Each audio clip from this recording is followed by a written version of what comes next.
আসসালামু আলাইকুম। আমার মতো এইভাবে যদি আপনারা ঢাকনা সেলাই করতে চান আলমারির, ফ্রিজের কিংবা শোকেসের, তাহলে আমি যেভাবে সেলাই করেছি সেভাবে প্রত্যেকটা স্টেপ আপনারা ফলো করবেন, ইনশাআল্লাহ সহজেই পেরে যাবেন। দেখেন কত সুন্দর হয়েছে। আপনার এইভাবে আমি একটা আজকে ফ্রিজের ঢাকনা বানিয়ে দেখাচ্ছি আপনাদেরকে। কিভাবে বানিয়েছি সেটাই আপনাদেরকে দেখাচ্ছি।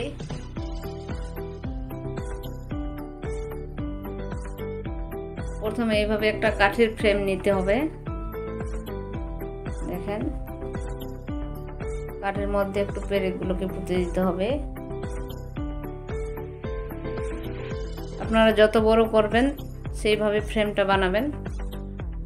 বড় করতে চাইলে বড় বানাবেন, এর থেকে ছোট করতে চাইলে আরো ছোট বানিয়ে নেবেন। তো এই পেরেকগুলোকে এই সাইডে জয়টা দিবেন, ঠিক অপোজিটে একই দিতে হবে।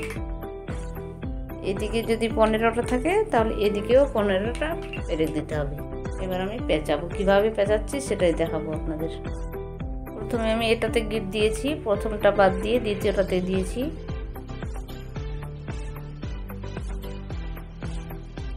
এটা থেকে সোজা করে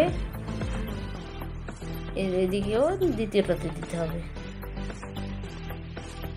এটা থেকে এইটাতে নিয়ে আসছি, আবার এই দিক দিয়ে সোজা নিয়ে গেলাম। দেখেন,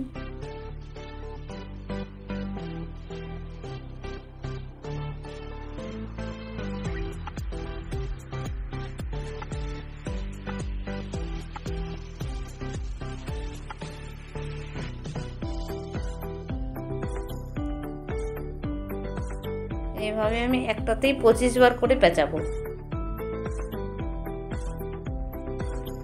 এটাতে আমার 25 বার পেঁচানো হয়ে গেছে। এবার আমি পরেরটাতে যাব, পরের পেরেকটাতে একটা বাদ দিই।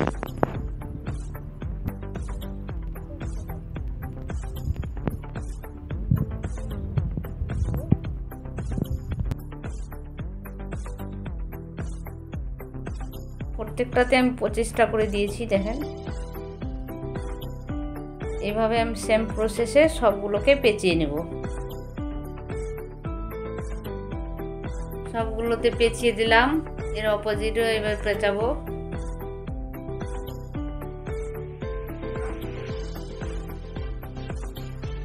এই পাশেও আমি 25 বার করে পেঁচাবো প্রত্যেকটা ঘরে।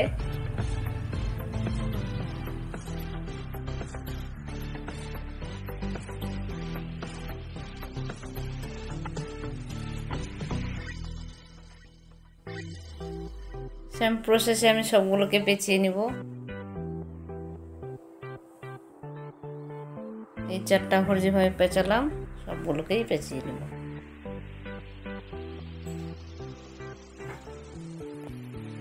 সম্পূর্ণ পেঁচানো হয়ে গেছে আমার সুতা। এবার আমি গিট দিব প্রত্যেকটাতে। সুতা নিয়ে নেব ডবল করে।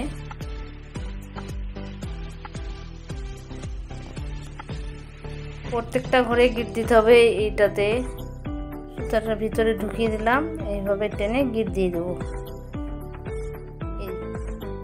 এইদিকে ঢুকিয়ে এদিকে বের করলাম, আবার এইখানে ঢুকাবো, এইদিকে বের করবো। ভালো করে টাইট করতে হবে। এরপরে এইটার মধ্যে গিট দিয়ে দেবো। এই সুতাটা ডবল করে নিয়েছি, দেখেন।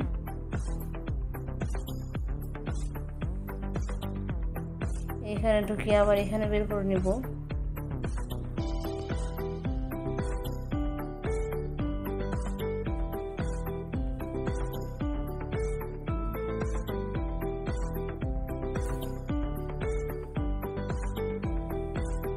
আর এই পাশে ঢুকিয়ে এইদিকে বের করব।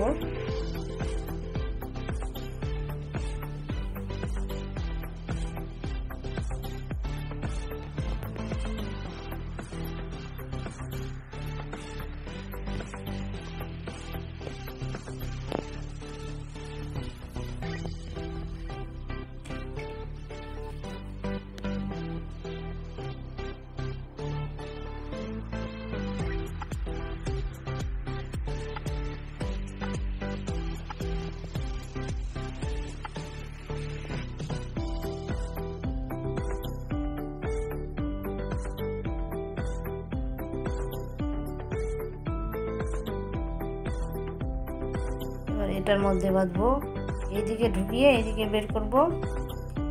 এই দিক দিয়ে একটা গিট, আবার এই দিক দিয়ে এইদিকে একটা গিট, দুটা গিট দিলেই হয়ে যাবে।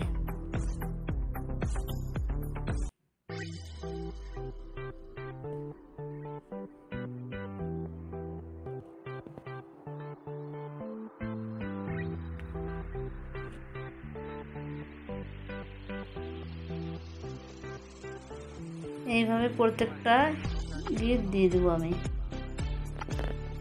সবগুলোকে এইভাবে বেঁধে নেব।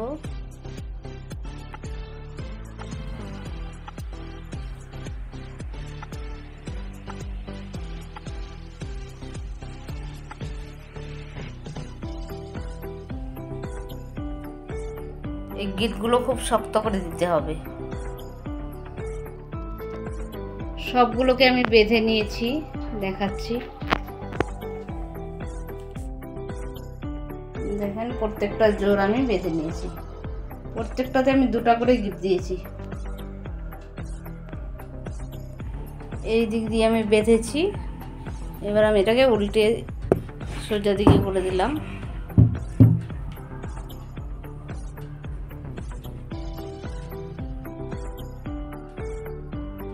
এবার যদি আপনারা এটার মতো কাটতে চান, এইভাবে যদি সেলাই করতে চান, তাহলে সুতাটাকে কাটতে হবে,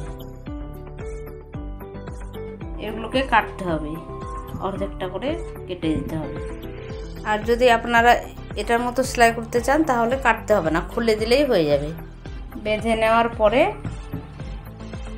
এই যে সেলাইটা আছে, এটাকে যতগুলো আছে এখানে তার অর্ধেকটা কেটে নিতে হবে। অর্ধেকটা থেকে আমি কেটে নিলাম, দেখেন অর্ধেকগুলো কেটে নিয়েছি, অর্ধেক ভিতরে আছে। আবার এই পাশেও কেটে নিতে হবে অর্ধেক। এইভাবে প্রত্যেকটা কেটে নিতে হবে অর্ধেকগুলো করে। আর যদি এটার মতো সেলাই করেন, তাহলে কাটতে হবে না, শুধু এগুলো উঠিয়ে দিতে পারেন, না হয় মধ্যে কেটে দিতে পারেন। এভাবে কেটে কেটে দিতে হবে, এভাবে কেটে খুলে দিলে হলুদটার মতো হয়ে যাবে। চারদিকে আমার কাটা হয়ে গেছে, দেখেন। এবার আমি এটাকে উঠিয়ে নেব। খোলানোর পরে কত সুন্দর হয়েছে, দেখেন, ফুলের মতো হয়ে গেল। এবার যদি আপনারা কাটতে চান, তাহলে কেটে দিতে পারবেন।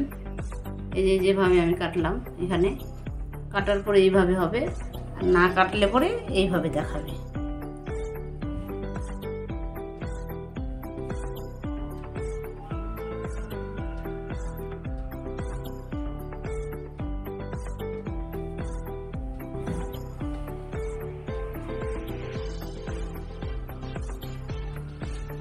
এইভাবে আপনারা একদিন বানাবেন, দেখবেন খুব সহজে হয়ে যাবে। কত সুন্দর লাগছে, দেখেন।